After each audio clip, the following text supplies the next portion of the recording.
퀴즈 하나를 내보겠습니다. 이것은 무엇일까요? 이것은 먹어도 죽고 안 먹어도 죽습니다. 이것은 무엇일까요? 네, 너무 쉽군요. 네. 이것을 많이 먹으면 빨리 죽어요. 그러니까 천천히 잡수시기 바랍니다.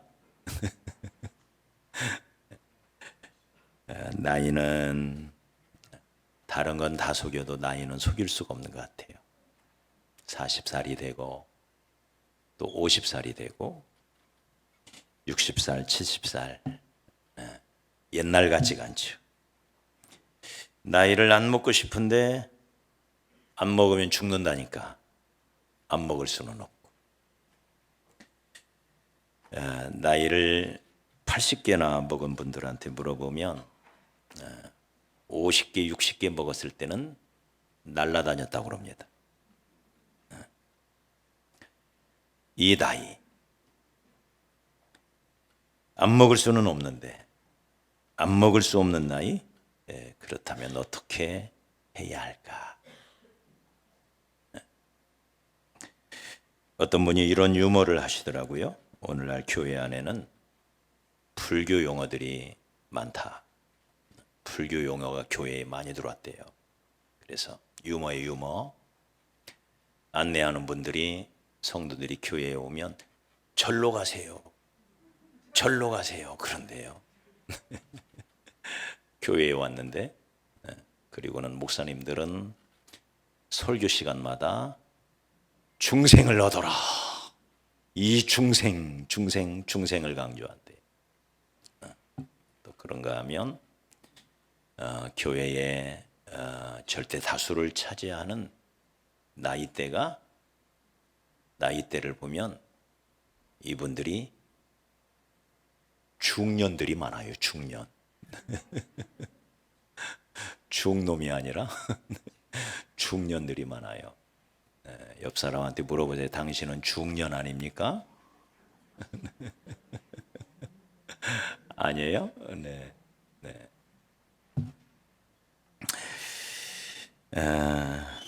지금부터 약 100년 전에만 해도 인류의 수명은 50세, 평균 50세에 불과했습니다.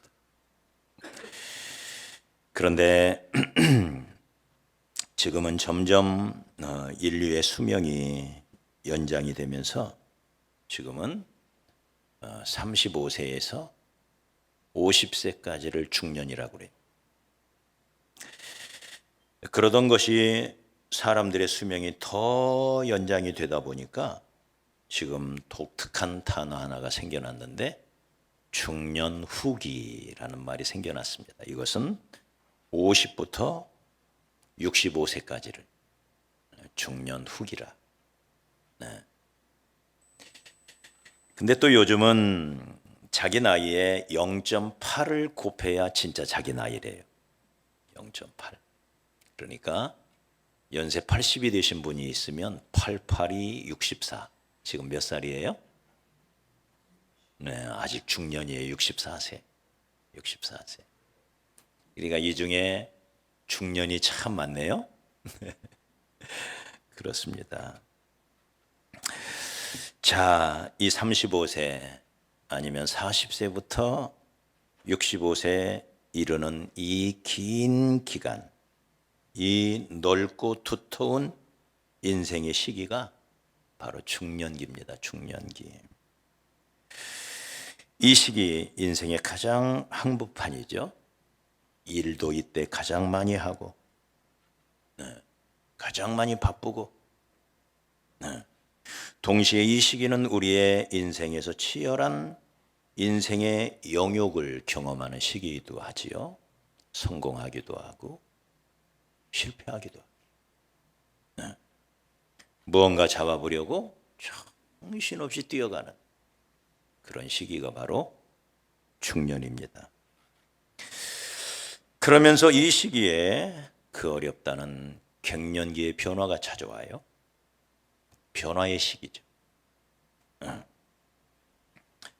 우리가 이 시기를 어떻게 살아가야 할 것인가? 이 시기를 어떻게 헤쳐나갈 것인가? 아직 내 인생이 끝나지 않았는데 남은 인생, 이 중년기를 어떻게 보내고 노년기를 맞이할 건가? 이것은 우리의 삶에 매우 중요한 과제라고 말할 수가 있을 겁니다. 우리가 성경을 보면 중년이라고 하는 단어가 유일하게 등장하는 말씀이 바로 오늘 말씀이죠. 이 시 102편. 그래서 학자들은 또 설교하는 분들은 이 시 102편을 중년의 기도라 이렇게 제목을 붙입니다. 여기 시 102편 24절 같이 한번 읽어볼까요? 124절 시작.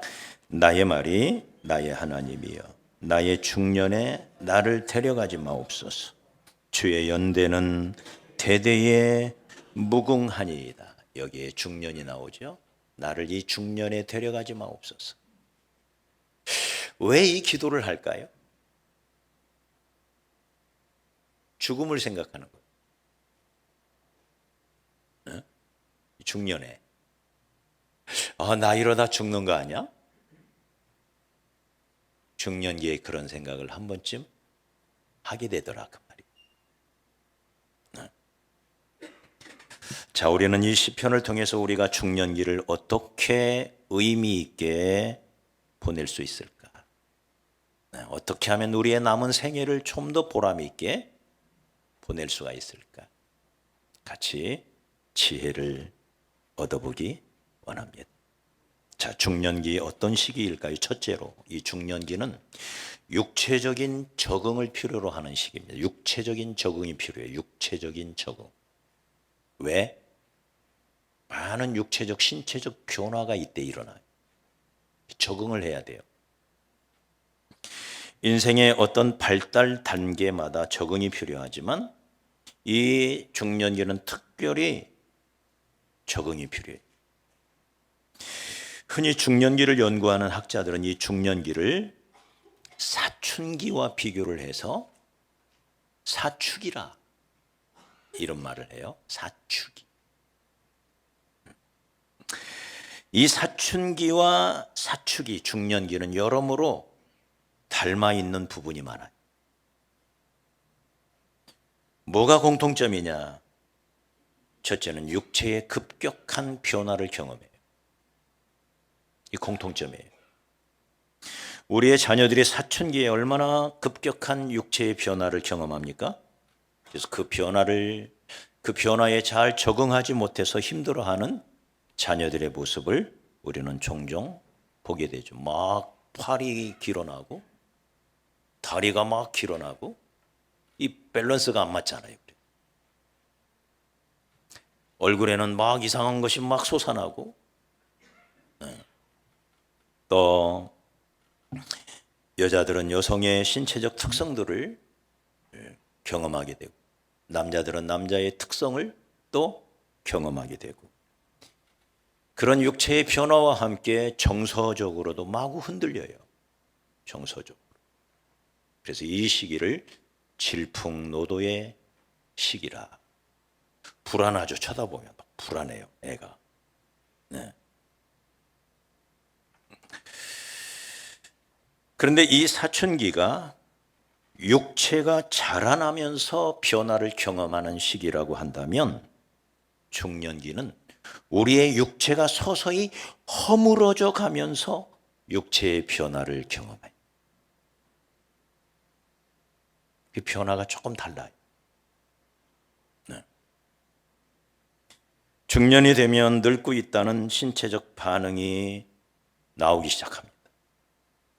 머리가 희끗희끗해지고 특히 시력이 침침해지고 그렇게 잘 나가던 이빨들이 흔들리는 것들이 나오기 시작하고 예전에는 안 그랬는데 금세 피곤해요. 여기저기 중년 후기에 접어들면 아픈 곳이 생겨나고 전에는 못 느끼던 이상한 증세들을 경험하기 시작해. 그때마다 깜짝 놀라지요. 야, 이거 무슨 문제 있는 거 아니야? 놀랍니다.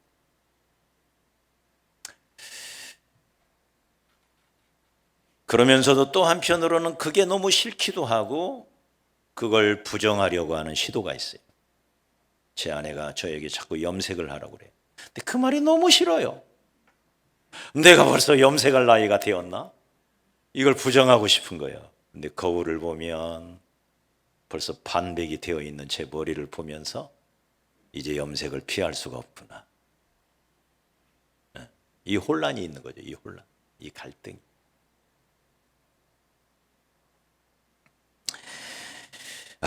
별 수 없이 나도 늙었구나. 나도 늙어가는구나. 네. 중요한 것은 이런 일련의 신체적인 변화를 경험해 가면서 이런 변화에 어떻게 적응할 것이냐. 적응하기 위하여 무엇이 필요한가. 네. 신체의 변화를 경험하면서 사람들은 자기의 신체, 자기의 건강에 부쩍 관심을 갖기 시작합니다. 안 하던 운동도 하고 만보기 앱을 깔기 시작하고 휴대폰에, 그죠? 등산도 하게 되고 또 골프도 치고 건강식도 자꾸 챙겨 먹고 또 한편으로 다이어트도 하고 건강에 부쩍 자기의 몸에 관심을 갖기 시작해. 다 필요한 일입니다. 중요한 일입니다. 그러나 이것보다 훨씬 중요한 게 있어요. 저는 여유로운 마음을 갖고 인생의 가치관을 잘 확립하는 것. 이게 더 중요하다. 이제 어쩌면 살 만큼 살았잖아요. 만약에 우리 중에 60이 된 분들이 있다면 60줄에 들어선 사람은 만약에 100년 전에 태어났다면 벌써 천국으로 갔을 사람이죠. 그죠? 다시 말해 이제 죽어도 될 만큼 살은 거예요. 60이 된 사람들. 네. 살 만큼 산 거예요. 우리 옆 사람 축복합시다. 당신도 살 만큼 살았어요.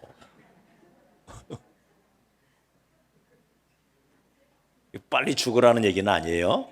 오해는 하지 마십시오. 살 만큼 살았다면 앞으로 사는 인생은 덤으로 사는 거예요. 그러니 좀 여유롭게 삽시다. 그 말이에요. 할렐루야? 덤으로 사는 건데 살 만큼 살았는데 뭘 아둥바둥 사냐고요. 마음의 여유가 필요합니다.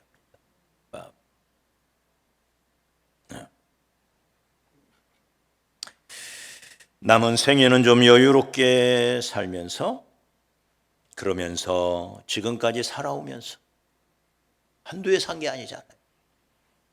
지금까지 살아오면서 배우고 깨닫고 보고 배우며 느낀 것들 있잖아요. 맞아요? 우리 어린아이가 아니잖아요. 그 모든 것을 잘 종합해서 남은 생에 살아야 하지 않을까요? 그죠?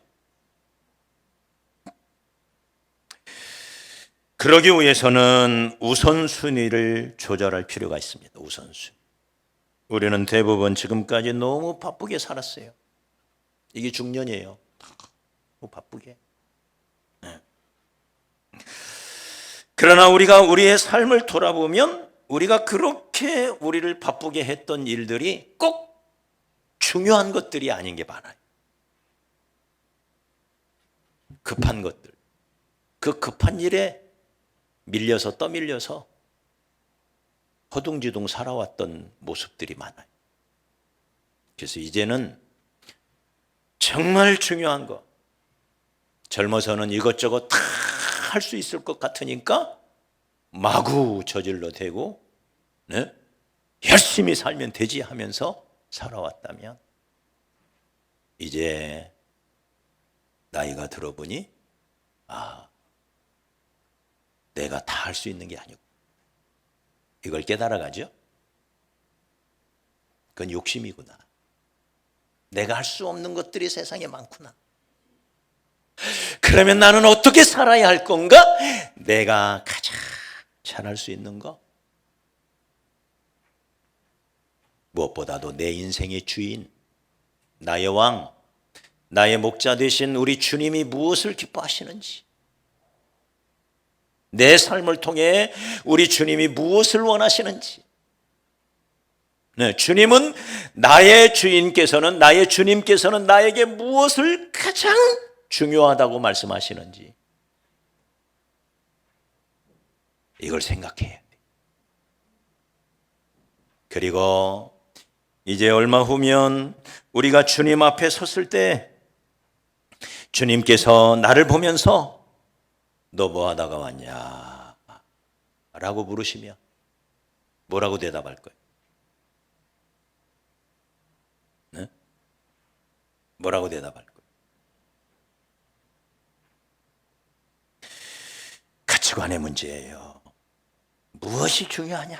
이걸 참 생각을 해봐야 돼. 세상 사람은 이제 나이가 들었으니 이 말은 이제 내가 살면 얼마나 살겠어? 그러니 여행 좀 많이 다니자 이렇게 생각할 거예요. 세상 사람들의 첫 번째 대답이 그거예요. 여행 좀 많이 다니자. 세상 사람. 가치관의 문제죠. 저들은 이 세상의 삶이 전부예요.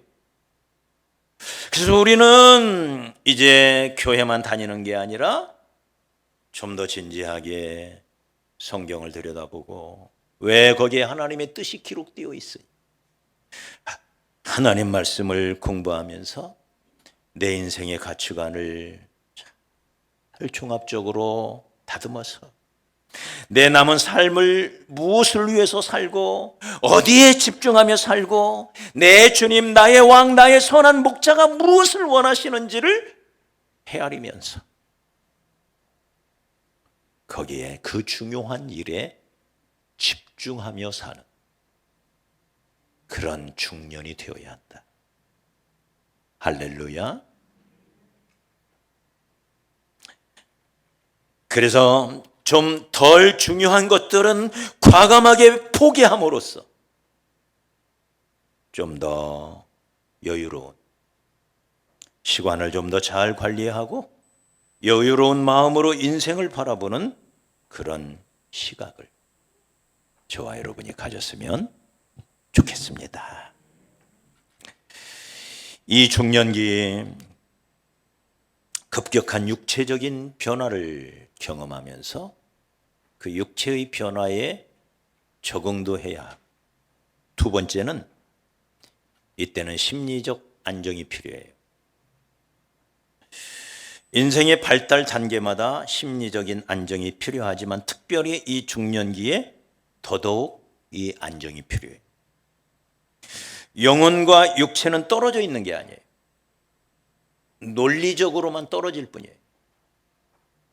그러나 인생 가운데 이 영혼과 육체는 하나로 결합되어 있어요.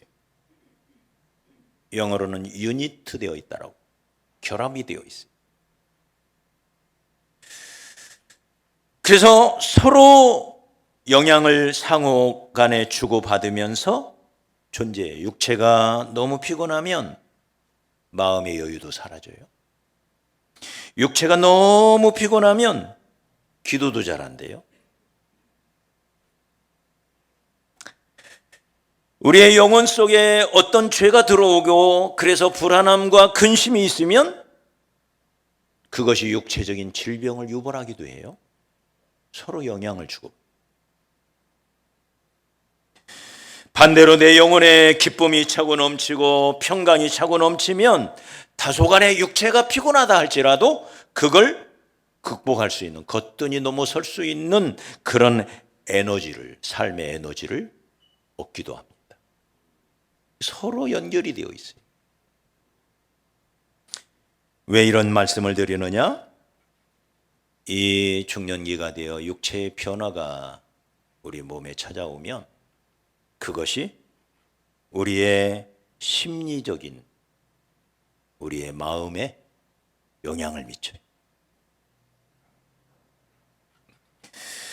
사춘기의 청소년들이 급격한 육체적인 변화를 경험하면서 심리적으로 불안해지는 것처럼 우리도 육체의 변화를 경험하면서 심리적 변화가 같이 수반이 돼요. 이걸 학자들은 호르몬의 변화에서 찾습니다. 사춘기 때 드디어 여성 호르몬이 나와요. 남자들에게는 남성 호르몬이 나와요. 그래서 여성성이 만들어져 가고 남성성이 만들어져 가요. 이 호르몬에 의하여. 그런데 이 중년기가 되면 다시 그 호르몬이 변화하기 시작해요. 또다시. 이 호르몬이 장난을 치는 거예요. 여성에게는 남성 호르몬이 나오기 시작해요. 반대로. 또 남성에게는 여성 호르몬이 나오기 시작해요. 이때가 소위 갱년기입니다. 갱년. 호르몬의 변화. 남성에게 여성 호르몬이 나오니 남성이 과거보다 유순해지고 반대로 여성에게 남성 호르몬이 많이 나오니까 여성이 부락부락 싸나워져요. 네. 중년 여성을 보면 아줌마들을 보면 무섭잖아요. 그죠? 아니에요?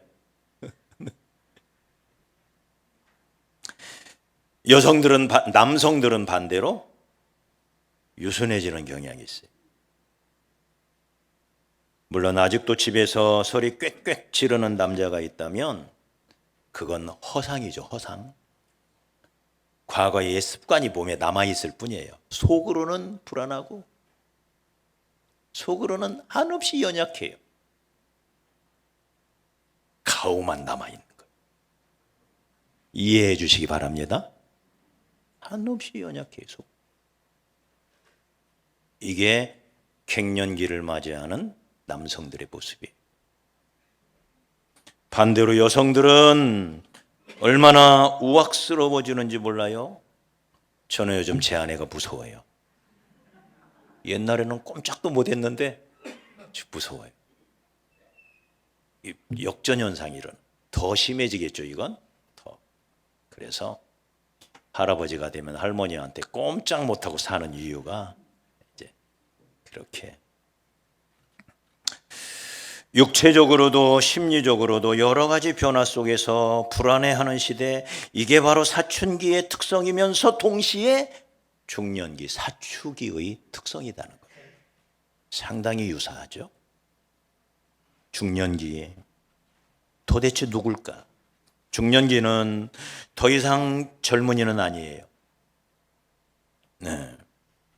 솔직히 젊은이가 되고 싶어 하지만 그래서 나는 아직 청년이야. 나는 아직 끄떡 없어. 라고 어거지로 주장해 보지만 그렇다고 해서 중년기가 청년이 될 수가 없어요. 몸이 그걸 말해줘요. 저는 휴대폰을 만질 때마다 속상해요. 무슨 어플 하나 까는 게 왜 이렇게 어려운지. 네? 뭐 그걸로 무슨 은행일 하나 보는데 왜 이렇게 어려운지, 무슨 뭘 다운받으라고 하고 뭘 뭐 하라고 그러면 헷갈려요. 이게 보통 헷갈리는 게 아니에요. 전문가들이 가장 쉬운 방법으로 만들어 놨을 텐데 이게 쉬운 게 아니에요. 왜 이렇게 어려운지 이해가 안 돼요. 네? 틀림없이 쉽게 만들어 놨을 텐데 내가 기본 상식은 있는 사람인데 이게 왜 안 될까? 늙었구나. 네, 속일 수가 없어요. 그런다고 이 중년기가 노인도 아니에요? 청년도 아니고 노인도 아니고. 그래서 정체성에 혼란이 와요. 나는 누굴까? 여러 가지 변화 속에서 혼란이 와요. 그러면서 이 혼란 속에서 헤매기 시작합니다. 이 혼란감은 동시에 인생의 허무감을 동반합니다. 그래서 우울증에 많이 시달려요. 네. 어느 날 내 입술에서 이런 말이 나오는지를 한번 생각해 보십시오. 야, 세월이 너무 빠른 것 같아. 인생이 참 허무해. 그러면 인생의 중년기에 깊이 들어와 있다는 증거예요. 중년 후기에 다다른 거죠. 또 이런 허무감과 동시에 필연적으로 수반되는 게 고독감입니다. 고독감. 인생의 어떤 발달 단계마다 경험하는 고독이 있지만, 그래서 청년기에도 고독이 있어요. 근데 청년기의 고독은 낭만적이죠. 로맨틱하죠. 그런데 중년기에 느끼는 이 고독감, 그 냉기가 뼛속까지 스며들어요. 네. 너무 서글픈 고독이죠. 그래서 오늘 시편 기자는 이런 중년기의 정서적이고 심리적인 불안들을 경험해야 하는 모습들을 잘 표현하고 있어요. 우리 2절을 한번 봐요. 2절 102편 2절 어떻게 시작해요? 자, 시작. 나의 괴로운 날에, 이 중년기의 기도가 이렇게 시작돼요. 나의 괴로운 날에. 그러면서 3절 같이 읽어봐요. 시작. 내 날이 연기같이 소멸하며 내 뼈가 숯같이 탔음이니. 내 인생의 날이 연기처럼 가뭇없이 사라져가는 모습을 보는 거예요. 그러면서 내 뼈가 숯처럼 말랐나이다. 육체가 쇠잔해져 가는 거예요. 네. 예전 성경은 이 숯을 냉과리라고 번역을 했습니다. 타다 남은 숯이에요. 타다 남은 나무. 시커먼 타다 남은 나무. 그 다시 떼면, 다시 불을 피우면 연기가 나는 냉과리에, 그와 같이 내 뼈가, 내 육체가 숯처럼 탔나이다. 네. 소처럼 말처럼 뛰어가던 내 몸에 자꾸 이상이 오는. 조금만 빠른 걸음으로 100m만 걸어가도 벌써 숨이 차요. 네. 계단을 2층, 3층만 빠른 속도로 올라가면 벌써 숨이 턱까지 차올라요. 그렇게 말처럼 잘 달리던 몸이었는데. 네.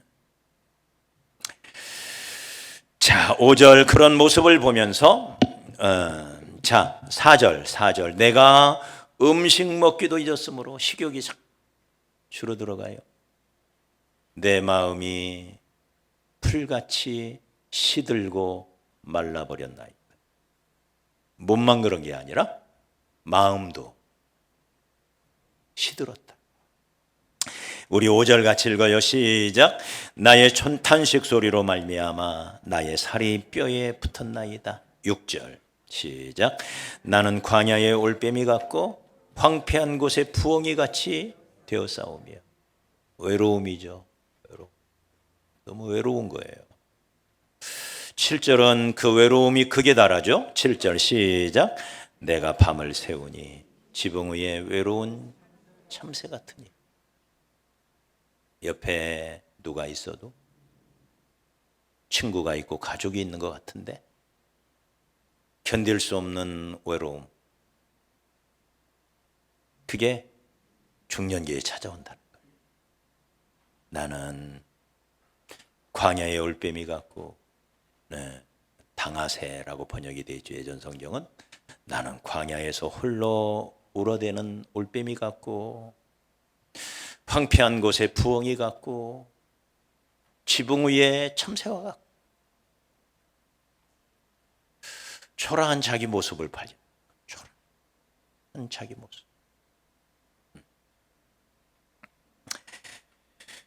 이게 중년기라는 거죠. 자, 어떻게 이런 시기를 우리가 잘 극복하고 심리적인 안정을 꾀하면서 인생의 후반전, 특별히 중년 후기에 어떻게 하면 보람찬 삶을 계속해서 내 남은 삶을 살아갈 수 있을까? 네. 오늘 시편 기자는 이런 중년기의 정서적 불안을 극복하는 에너지를 어디에서 얻느냐? 기도에서 얻고 있습니다. 기도. 저는 이 기도 생활이야말로 우리 중년기의 심리적 안정을 이루는 가장 유익한, 가장 효과적인 하나님의 처방이라고 믿습니다. 그래서 여기 102편은 어떻게 시작해요? 1절에 여호와여 내 기도를 들으시고 나의 부르짖음을 주께 상달하게 하소서. 주님 앞에 매달리고 있는 한 중년을 만나게 되죠. 이 중년이 주님 앞에 나와 간절히 매달려 기도하기 시작합니다. 그러면서 17절은 우리 다 같이 읽어요. 시작. 여호와께서 빈궁한 자의 기도를 돌아보시며 그들의 기도를 멸시하지 아니하셨도다. 이 가난한 자, 심적으로 심리적으로 메말라 있는 이 외로운 참새 같은 이 사람의 기도를 하나님이 들어 응답해 주셔서 그 기도를 멸시하지 아니하시고 다시 그 마음의 부요함을, 풍요함을 회복시켜 주시는 하나님을 만나게 되더라. 네. 여러분 기도가 뭐예요? 하나님 앞에 나가는 거죠. 하나님을 바라보는 거죠. 이 중년이 바라봐야 할 하나님은 어떤 분이냐? 여기 24절을 다시 보시면 나의 말이 나의 하나님이여 나의 중년에 나를 데려가지 마옵소서. 나도 이제 늙어가는구나. 이 말은 나의 날도 얼마 남지 않았구나 이 말이잖아요. 그죠? 나의 날도 이제 얼마 안 남았구나 이 말이잖아요. 그 나의 중년에 나를 데려가지 마옵소서. 그러면서 이 중년이 바라보는 분은 하나님이에요.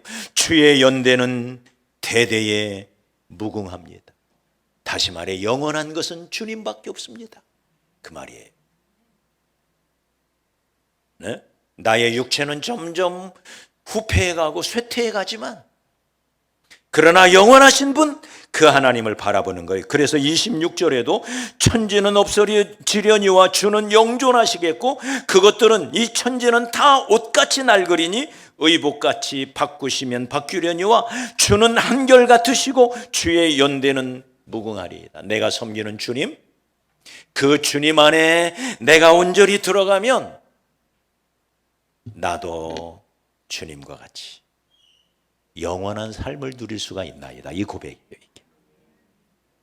네. 주님만이 영원합니다. 주님께 속한 것만이 영원합니다. 주의 나라만 영원합니다. 할렐루야. 주님을 바라보고 주님. 네. 육체가 쇠약해져 가면서 바라볼 뿐 주님이라는 거예요.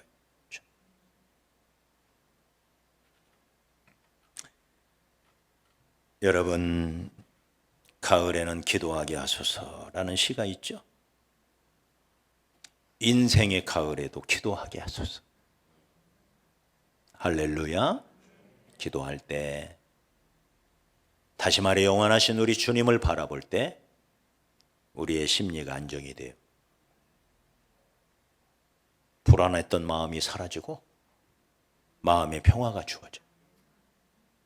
주님으로부터 쉼이 와요. 여유가 와요. 할렐루야. 주를 바라. 그것이 우리의 심리를 안정시키는 하나님의 처방이에요. 인생의 가을에는 기도하게 하소서. 비록 중년기에 내가 경험하는 어떤 처절한 고독과 허무가 있다 할지라도 내가 살아계신 하나님 앞에 나올 수가 있다면, 그리고 그 기도 속에서 날마다 하나님의 임재를 경험할 수 있다면, 나와 함께 하시는 하나님, 영원하신 하나님, 그 하나님이 나의 하나님인 것을 경험하면서 내 육체는 점점 후패하지만 내 영혼은 날마다 새로워지고, 시 23편에서도 시편 기자가 고백한, 나는 영원히 여호와의 집에 거하리로다. 할렐루야. 영원하신 하나님을 바라보는 거죠.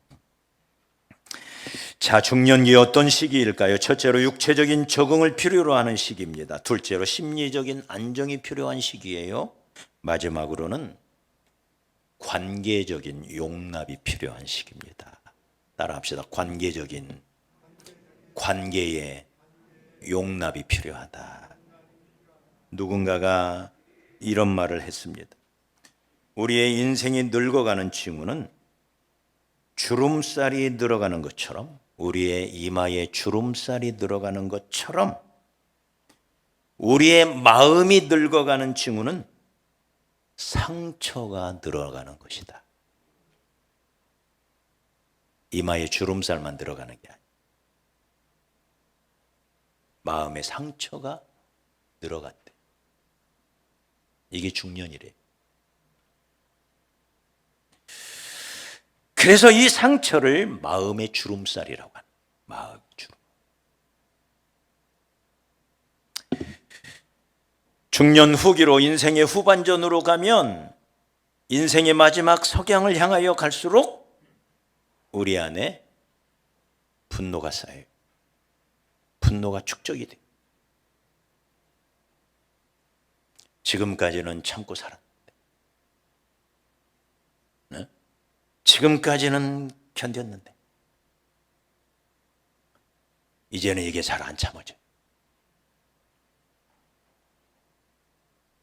그래서 폭발해요. 나도 모르게. 그리고 서운한 것이 많아져요. 섭섭한 것이 많아져요. 왜 그런지. 자꾸 서운한 일이 생겨요. 그러면서 사람을 믿지 못하겠어요. 많이 당해봤거든요. 당한 게 많아. 인간을 신뢰하지 못하고 만나는 사람들에 대하여 비판적이고 회의적이에요. 사람을 수용한다는 게 어려워져요. 그러다 보니 인간관계가 자꾸 옹색해지고 불편해지고 세상이 싫어지고 사람들이 싫어지고, 이게 우울증이 되는 거예요. 그래서 이 시편 기자는 본문 8절을 보면 이런 상황을 자기 경험을 통해서 말합니다. 이런 상황, 이 중년기에 경험하는 이 관계의 어려움을 이렇게 말해요. 우리 8절 한번 읽어봐요. 8절, 오늘 본문의 8절 시작. 내 원수들이 종일 나를 비방하며 내게 대항하여 미칠 듯이 날뛰는 자들이 나를 가리켜 맹세하는. 내 주변에 나를 괴롭히는 사람들이 과거에도 있었지만 이 중년기, 특별히 중년 후기에 가면 나를 괴롭히는 이 사람들이 이제 못 견디겠는 거예요. 미칠 듯이 힘든 거예요. 원수들이 나를 조롱하는 것, 다 원수들처럼 보여요.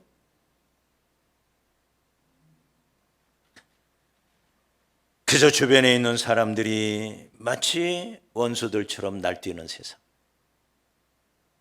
남편이 원수처럼 보이고 아내가 왼수처럼 보이고 부모도 자식도 원수처럼 보이고 친구도 원수처럼 보이고 다 나를 잡아먹으려고 날뛰는 세상처럼 보여요. 지금 이 시편 기자가 이렇게 자기의 상황을 이야기하고 있어요. 인생 후반전에 사업의 실패보다도 직장 생활에서 오는 스트레스보다도 더 잔인하게 자기를 괴롭히는 게 뭐냐? 바로 관계에서 오는 상처와 갈등. 그래서 이런 상처를 극복하지 않고는 인생의 후반전을 여유롭게 산다는 게 어려워요. 이걸 극복하지 못하면 노인이 되면 괴팍해져. 괴팍한 노인인데. 우리 이런 노인 되지 맙시다. 괴팍해지면 되겠어요? 네. 자, 어떻게 해야 할까요? 자기 성찰이 필요하죠. 나를 돌아보고 나를 바라. 여러분, 상처를 많이 받은 사람일수록 자기 상처에만 집중하는 경향이 있대요. 근데 사실은 내가 상처를 받은 것도 많지만 내가 또 다른 사람에게 상처를 준 것도 많거든요. 그런데 자기가 받은 이 상처만 생각하다 보니까 모든 게 너무 억울한 거예요. 모든 게. 자기가 준 상처는 생각을 안 해요. 너무 억울해. 나만 손해본 것 같아. 나만 억울해. 나만. 근데 인간관계의 대부분의 문제는 일방적이기보다는 대부분 쌍방적이에요. 우리 옆 사람한테 고백합시다. 나도 만만치 않소. 네? 나도 만만치 않아요. 내가 상처를 받았듯이 또 나도 누군가에게 상처를 줬는데 사람들은 자기 중심으로 생각해. 자기만 생각해요. 자기만. 자기가 받은 상처만 생각해요. 그래서 나만 억울한 거예요. 그러니 용서를 못하고 이해를 못하고. 그래서 우리 자신을 생각해 봐야 됩니다. 내가 다른 사람에게 준 상처도 결코 만만치 않다. 저 사람이 저렇게 행동하는 것은 아마 내가 그 사람에게 준 상처 때문인지도 모른다. 이런 마음을 갖다 보면 좀 더 용서가 되어지죠.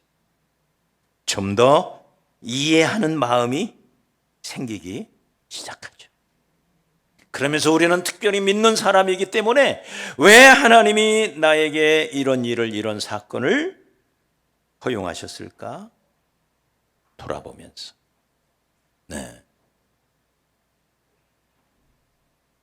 요셉이 중년이 되어 자기 부모 형제를 만났을 때 너그럽게 이해하고 포용하잖아요.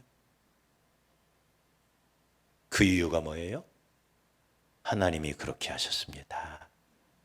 하나님을 생각하는 거예요. 왜 하나님이 그렇게 하셨을까? 그 선하신 하나님이, 그렇게 나를 나보다도 사랑하시는 하나님이, 그 좋으신 하나님이 왜 그렇게 그 많은 고통을, 그 어린 나이 17살의 나이에 부모 형제를 떠나서 그 형님들로부터 배신을 당해서 노예로 팔려가는 이 기가 막힌 이 처절함, 왜 하나님이 그렇게 하셨을까? 하나님을 생각. 그러니까 다 용서가 되어지는 거예요. 형님들이요, 그 일로 인하여 더 이상 마음 아파하지 마십시오. 형님들이 하신 게 아니라 하나님이 하셨습니다. 네? 위기에 처할 내 민족을 구하라고 하나님이 나를 이곳 애굽에 보내셨고, 이 애굽이 고통스러운 애굽의 삶이었지만 그 속에서 그 고통을 통하여, 고난을 통하여, 그 시련을 통하여 나를 연단시키시사 나를 이때를 위하여 준비시켰습니다. 하나님이 하셨습니다. 이렇게 말하죠. 그러면서 자기에게 그렇게 깊은 상처를 준 형님들을 용서하자. 할렐루야. 그러므로 여러분, 이제 내 남은 생애 중년기는 또 노년을 준비하는 시기입니다. 노년. 때로 인생의 궤도가 수정이 될 필요가 있어요. 특별히 중년기 때는 내가 지금까지 정신없이 살아왔다면, 뭔가 무엇이든 할 수 있다는 자신감을 가지고 열심히 살아왔다면, 이제는 알잖아요. 내가 다 할 수 없다는 걸 깨달아 가잖아요. 네? 이제는 안 된다. 내가 다 할 수 있는 게 아니야. 이거 깨닫잖아.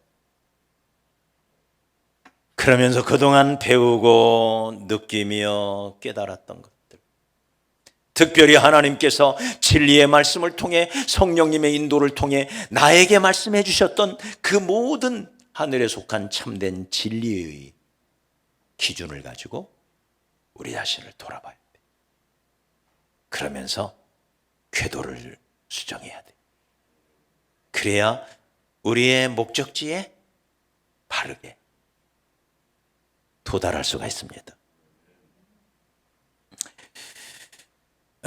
거든 맥도날드라는 분은 인생의 후반전에, 이 중년기에, 그리고 특별히 중년 후기에 들어가는 분들, 인생의 궤도를 수정하고자 하는 분들에게 두 가지를 역설합니다. 첫째는 하나님의 인도를 갈망해라. 여전히 내 인생의 목자는 하나님이십니다. 그 내 마음대로 지금까지 내 뜻대로, 나 하고 싶은 대로 열심히 살아봤어요?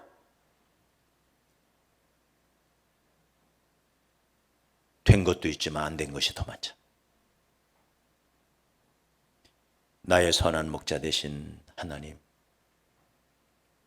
내 남은 생애를 인도하여 주십시오. 하나님의 인도를 갈망하시기 바랍니다. 할렐루야. 후회 없는 인생을 위하여, 내 남은 생애를 위하여 하나님의 인도, 선하신 나의 목자, 선하신 우리 주님의 인도를 갈망하십시오.